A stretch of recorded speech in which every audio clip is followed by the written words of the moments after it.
My 5 biggest financial regrets with the $1,000 project. Yes, as a financial planner with 20-something years of professional and personal experience as an investor, these are the things that I really regret and kick myself every single day. So hopefully you can learn from my mistakes so you don't make the same ones when it comes to your own financial goals and dreams.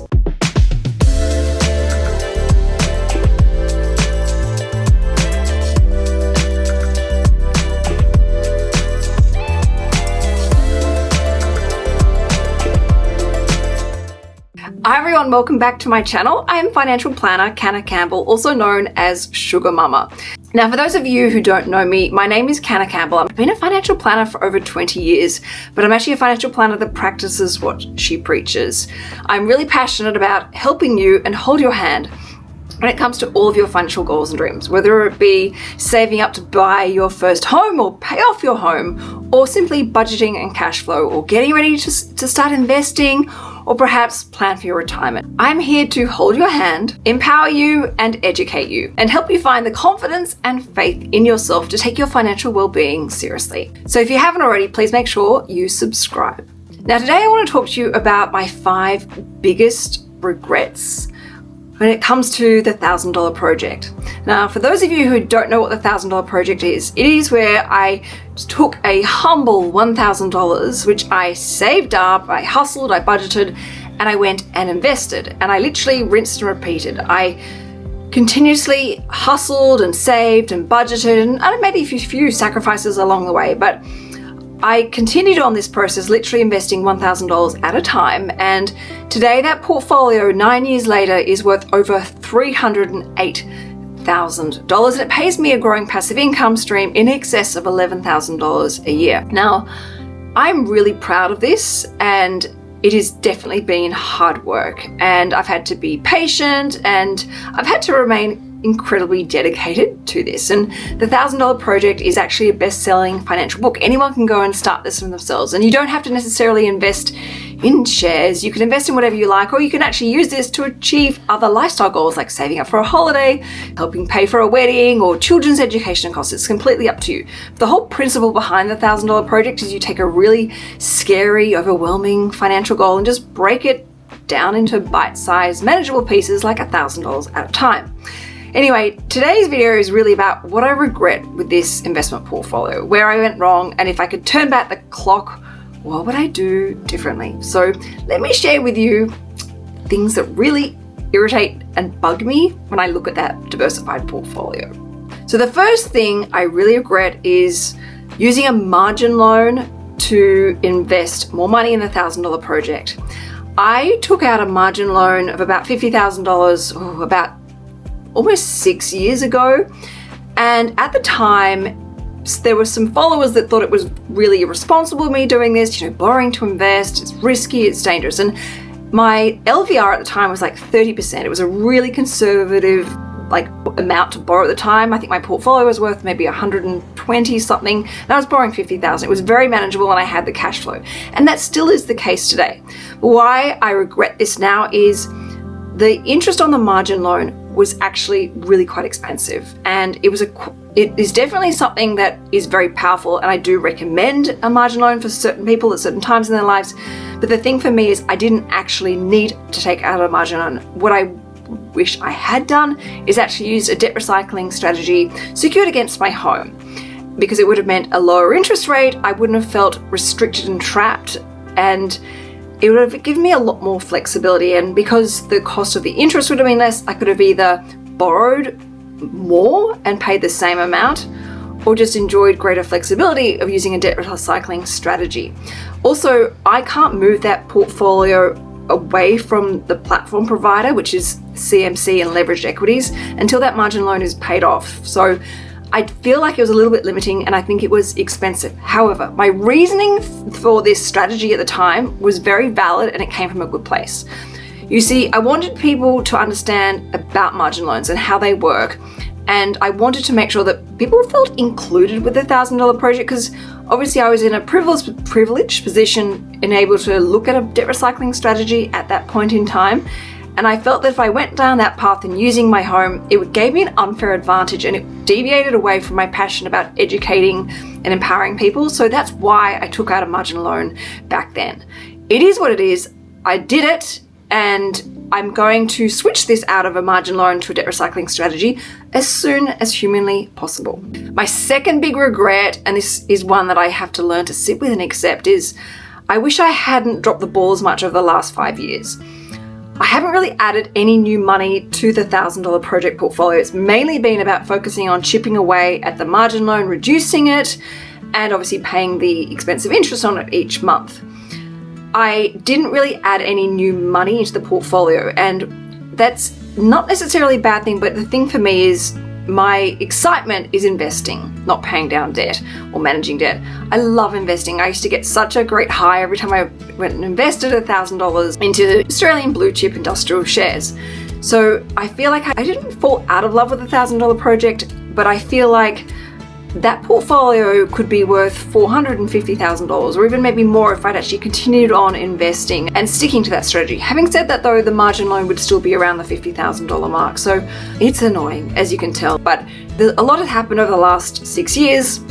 We've moved house, I've had 2 kids, and I've had lots of other expenses that have just eaten into my cash flow, so I haven't been able to. But I still regret not investing more over the last 5 years. But I'm going to make up for lost time from this point going forward. My third biggest regret, the $1,000 project, is not using more listed investment companies as my preferred investment option for this diversified share portfolio. When I first started the $1,000 project, I was really particular about buying a different stock each time. So using that $1,000 to buy a bank, using the next $1,000 to buy a supermarket, and the next $1,000 to invest in a transportation company. I was really particular about that. And then over time, I started actually looking at more at listed investment companies, LICs, and some ETFs. And when I look back at the portfolio now, where I have tried to cherry pick the best stocks versus how my listed investment companies and ETFs have performed, it really does remind me, even though I'm a financial planner that has access to lots of information all the time, you know what? Fund managers are way better at doing this. And I think about the time I spent analyzing stocks, trying to pick the best investments, I would have been better off just to outsource and use a listed investment company. So going forward, because whilst I wanted to share with you my regrets, I also want to share with you my strategies to help undo my regrets. I'm going to be investing predominantly in listed investment companies pretty much indefinitely. So I'm taking back a lot more time for me. I'm also making sure that I'm spreading my risk, because obviously diversification is really important when it comes to investing in shares. My fourth regret with the $1,000 project, and it's going to kind of contradict my regret of the margin loan, but I actually wished I had invested more.